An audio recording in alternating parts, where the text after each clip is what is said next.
రాజధాని నిర్మాణం గురించి సంచలన వ్యాఖ్యలు చేశారు అంబటి రాంబాబు. రాజధాని కోసం గతంలోనే 55,000 ఎకరాలు తీసుకున్నారు. ఇందుకోసం ఇంకొక 45,000 ఎకరాలు తీసుకోవడం ఎందుకు అని ప్రశ్నించారు.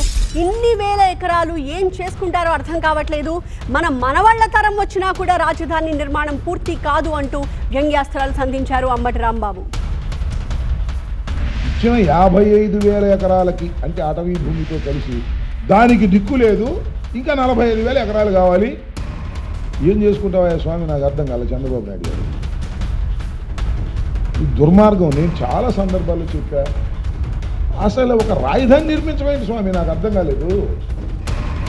ఒక రాజధాని నిర్మించడం ఏంటి? You have to select A capital, that's all. ఎన్ని పట్టణాలు ఉన్నాయి మన రాష్ట్రంలో, దాన్ని ఎన్నుకోవాల్సిన పోయి రాజధాని నిర్మించేస్తున్నాడు. ఇప్పుడు నువ్వు నేను మన పిల్లల తరం అయిపోయినా కూడా రాజధాని కంప్లీట్ కాదు, రాసుకోండి వాళ్ళు చెప్తున్నా. నేను